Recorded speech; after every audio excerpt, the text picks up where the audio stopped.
के संस्थापक मान्यवर साहब कांशीराम जी आज इस बहुजन आंदोलन का सफल नेतृत्व करने वाली उत्तर प्रदेश जैसे बड़े राज्य में चार बार मुख्यमंत्री बनी हम सबकी आदर्श नेता बहुजन समाज पार्टी के राष्ट्रीय अध्यक्ष आदरणीय बहन कुमारी मायावती जी को अपना आदर्श नेता मानते हुए आज सूरजपुर जिले में आयोजित इस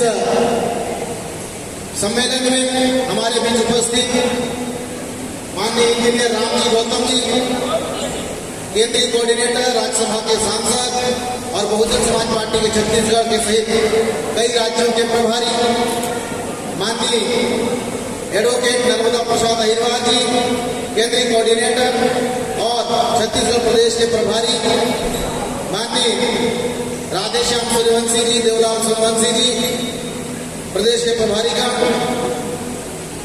आदरणीय संतलाल दास जी, जिले के जिले प्रभारी गण और जितने भी वरिष्ठ साथी बैठे हैं उन सभी को मैं सादर जय भीम करते हुए, चूंकि 5:30 बजे साहब को निकलना भी है और समय काफी हो गया है, तो आप लोगों के बीच में ज्यादा कुछ बात नहीं कहूंगा, क्योंकि आप लोग लंबे समय से जुड़े हुए हैं इस आंदोलन से। और बहुजन आंदोलन को शुरू करने वाले मान्यवर साहब कांशीराम जी ने कहा था कि जैसे जैसे आप लोग मजबूत होंगे, जैसे जैसे एसटी एससी ओबीसी के बीच में भाईचारा बनेगा, जैसे जैसे बहुजन समाज पार्टी आगे बढ़ेगी, वैसे वैसे ये बीजेपी और कांग्रेस के लोग हमारे बीच से चमचे पैदा करेंगे और हमारे समाज को खरीदने का काम करेंगे, हमारे नेताओं को खरीदने का काम करेंगे, वोटर को खरीदने का काम करेंगे। तो इसलिए माननीय साहब कांशीराम जी का आंदोलन आज राष्ट्रीय लेवल पर एक मजबूत आंदोलन के रूप में स्थापित हो चुका है बहुजन समाज पार्टी के रूप में। और आज छत्तीसगढ़ के अंदर आप देख लीजिए कि 2018 में कांग्रेस और बीजेपी ने मिल करके छत्तीसगढ़ में चुनाव लड़ा और कांग्रेस पार्टी को बीजेपी ने जिताने का काम किया, आरएसएस ने जिताने का काम किया। क्योंकि अभी बीच में आरएसएस के प्रवीण तोगड़िया ने, विश्व हिंदू परिषद के प्रवीण तोगड़िया ने मुख्यमंत्री भूपेश बघेल का तारीफ किया और उन्होंने कहा कि भूपेश बघेल जी बहुत अच्छा काम कर रहे हैं, हिंदुत्व को आगे बढ़ाने का काम कर रहे हैं और विश्व हिंदू परिषद और आरएसएस जो हिंदू धर्म को आगे बढ़ाने का काम करेगा, जो हिंदुत्व के एजेंडे को आगे बढ़ाएगा, उसका समर्थन करता है। तो प्रवीण तोगड़िया का ये बयान ये स्पष्ट करता है कि आरएसएस और विश्व हिंदू परिषद ने कांग्रेस की सरकार बनाने का काम किया है। आप लोग देख लीजिए आज कांग्रेस और बीजेपी में होड़ मची हुई है। माननीय बहन जी ने प्रेस कॉन्फ्रेंस के माध्यम से कहा है कि कौन सबसे ज्यादा हिंदू धर्म का प्रचार करेगा, कौन सबसे ज्यादा हिंदू धर्म का यहाँ स्थापित करने का काम करेगा। ये कांग्रेस और बीजेपी में होड़ मची हुई है और जिसका परिणाम क्या हो रहा है, आज हमारे बस्तर जैसे शांत क्षेत्र में भी हिंदू आदिवासी, ईसाई आदिवासी के बीच में झगड़ा खड़ा कर दिया गया। आज मारामारी हो रहा है, आज सांप्रदायिक दंगा की ओर हमारा बस्तर भी जा रहा है और यहाँ भी सरगुजा में भी हिंदू आदिवासी, ईसाई आदिवासी का झगड़ा होते ही रहता है बीच बीच में। और यहाँ पे छोटा सा भी घटना होता है, अगर कोई पिछड़े वर्ग का व्यक्ति मारा जाता है और अगर वो दुर्भाग्य से अगर कोई मुस्लिम समाज के व्यक्ति के द्वारा ये घटना होता है तो तुरंत विश्व हिंदू परिषद और आरएसएस के लोग उस घटना को हिंदू मुस्लिम रंग दे करके पूरा दंगा भड़काने की कोशिश करते हैं। इसीलिए हमारे मुस्लिम भाइयों से कहना चाहता हूं, हमारे ईसाई भाइयों से कहना चाहता हूं कि हम लोगों की लड़ाई ये धर्म की लड़ाई नहीं है, हमारी लड़ाई धर्म की लड़ाई नहीं है। हम लोगों की लड़ाई भारतीय संविधान में हम लोगों के लिए जो हक अधिकार लिखा हुआ है उसको लेने की लड़ाई है।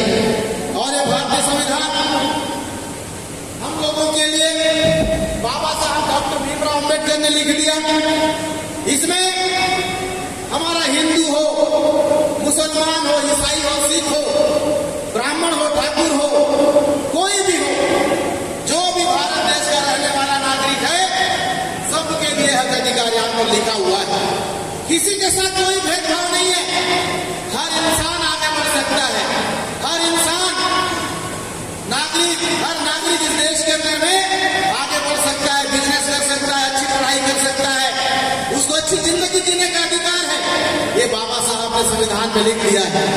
लेकिन न कांग्रेस पार्टी ने हमको संविधान के बारे में बताया, न बीजेपी ने कभी संविधान के बारे में बताया, न ओबीसी को आज तक उसके हक अधिकार का नहीं पता, आज आदिवासी को उसके हक अधिकार के बारे में नहीं पता।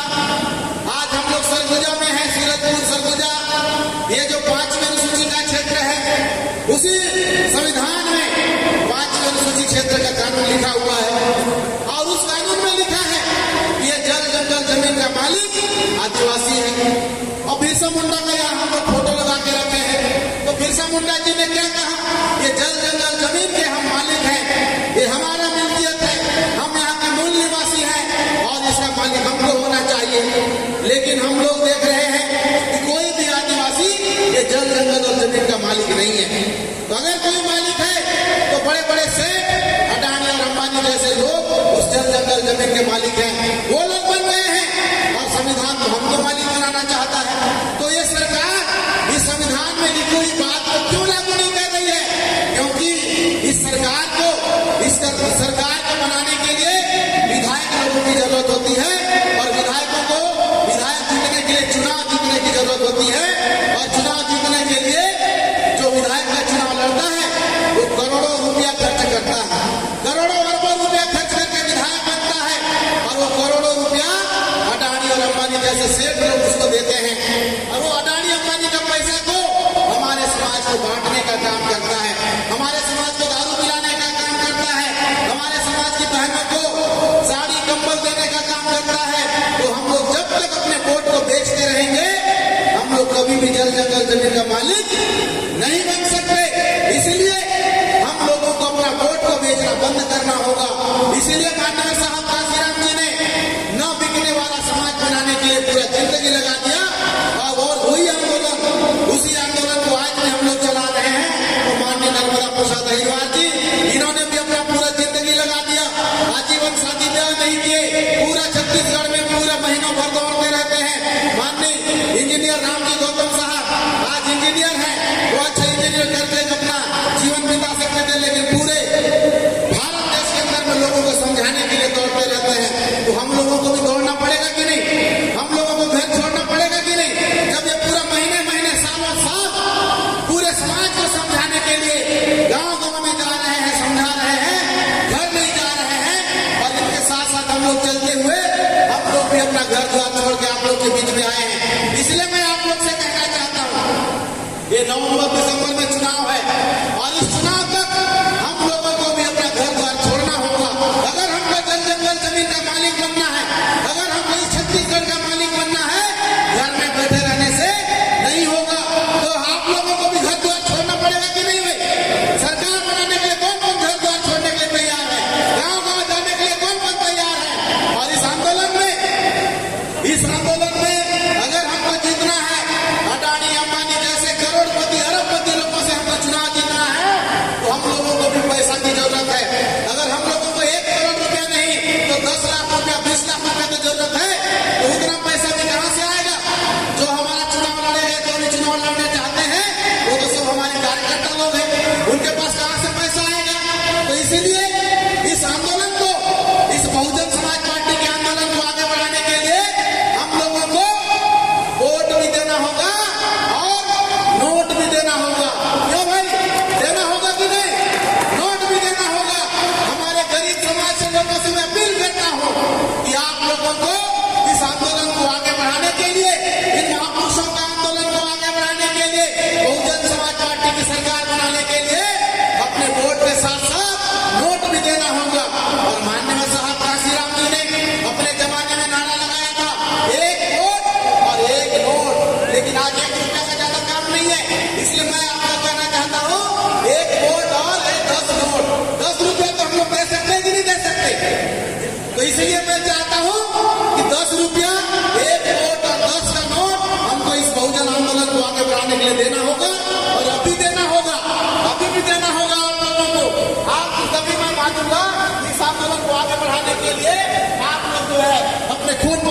कमाई को देना चाहते हैं। बहुजन समाज पार्टी को आगे बढ़ाना है तो बहुजन समाज पार्टी को ये गरीब लोगों के पैसे की जरूरत है। हम लोग कोई अडानी अंबानी लोगों से पैसा लेने वाले नहीं है। हम लोग अडानी अंबानी से पैसा लेकर के चुनाव लड़ने वाले नहीं है। हम लोग अपने गरीब लोगों के 10 रुपया 20 रुपया 50 रुपया 100 रुपया और अपने लोगों के सहयोग से चुनाव लड़ेंगे और इस गरीब समाज के पैसे से गरीब लोगों के सहयोग से सरकार बनाने का काम करेंगे। और ये अडानी अंबानी जैसे लोग को हम लोग अपने घुटनों में लाने का खड़े करने का काम करेंगे। यही बहुजन आंदोलन की पहचान है, क्योंकि बहुजन आंदोलन को आप लोगों ने आगे बढ़ाने का काम किया है। माननीय संतलाल दास जी जैसे लोगों ने हमारे, अभी मुझे पता चला कि हमारे राम साहब यहाँ बैठे हैं जो पुराने यहाँ के साथी हैं और बहुत पुराने उस समय के जब वाम सेब के जमाने में आप लोगों ने यहाँ शुरू किया। आप लोगों का बहुत बहुत धन्यवाद है। आप लोग के बच्चे लोग हैं, हम लोग आप लोगों ने शुरू किया और ये आंदोलन आज यहाँ तक आया है। आज माननीय बहन कुमारी मायावती जी आज इस देश के अंदर प्रधानमंत्री नरेंद्र मोदी के बाद में अगर कोई ताकतवर नेता है तो हमारी नेता माननीय बहन कुमारी मायावती जी है। अगर इस देश के अंदर में नरेंद्र मोदी को राहुल गांधी से डर नहीं लगता, नरेंद्र मोदी को और किसी से डर नहीं लगता। अगर नरेंद्र मोदी को डर लगता है तो माननीय बहन कुमारी मायावती जी से लगता है। इसलिए मैं आप लोग से कहना चाहता हूँ कि माननीय बहन जी के हाथों को मजबूत बनाना है तो हम लोगों को भले एक टाइम भूखा रहना पड़ेगा, लेकिन राजपाट की लड़ाई में एक टाइम के खाना का पैसा इस बहुजन आंदोलन को देना होगा।